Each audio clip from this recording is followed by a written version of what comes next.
అండి, ఈరోజు 1 KG chicken పచ్చడి ఎలా తయారు చేయాలో చూపిస్తాను రండి.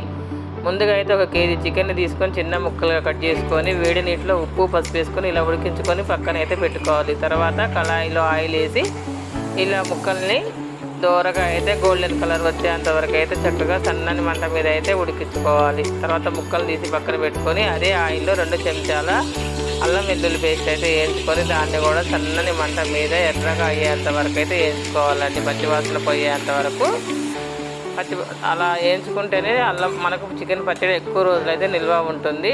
చూసారా ఎలాగా ఆ బబుల్స్ అన్నీ అయితే ఇలా వెళ్ళిపోవాలండి. ఓన్లీ ఆయిల్ తేలాలి. ఇలా నేను చికెన్ పచ్చడి చేస్తుంటే మా ఓడైతే ఆకలి అవుతుంది మమ్మీ, ఎంతసేపు వంట చేస్తావు అన్నట్టు నాకై చూస్తున్నాడు. ఎప్పుడు వస్తావు తల్లి, నాకు పెట్టు చూసారా ఎలా చూస్తున్నాడో, ఇంకా చాలు రా అన్నట్టు చూస్తుండు. తర్వాత మనం అల్లం వెల్లుల్లి ఎర్రగా అయింది కదా, 4 చెంచాల కారం అయితే వేసుకోవాలి. 1/2 చెంచా అయితే పసుపు వేసాను. తర్వాత పచ్చి ధనియాల పౌడర్ అయితే 2 స్పూన్లు అయితే వేసాను. తర్వాత 1/2 టీ స్పూన్ అయితే గరం మసాలా కూడా వేసాను. మనం ఇంట్లో చేసుకున్న హోమ్ మేడ్ ధనియాల పౌడర్ని కూడా 1 స్పూన్ వేసి తర్వాత అయితే నేను మెంతి పౌడర్ జీలకర్ర పౌడర్ అయితే వేసాను. తర్వాత 3 చెంచాల ఉప్పును కూడా కలిపాను. ఇలా మనం మసాలాలన్నిటినీ ఆయిల్లోనే చక్కగా కలుపుకోవాలండి.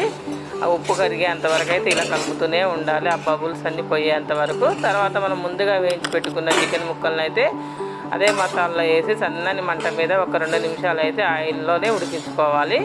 తర్వాత మనమైతే మంటనైతే బంద్ చేసేయాలి, స్టవ్ ఆఫ్ చేసుకొని.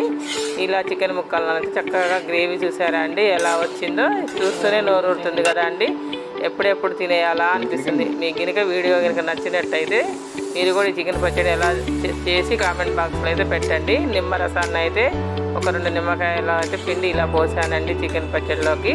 ఎక్కువ రోజులైతే నిల్వ ఉంటుంది మనకు, కాబట్టి అది మీ ఇష్టం అండి. ఓకేనా? Thank you.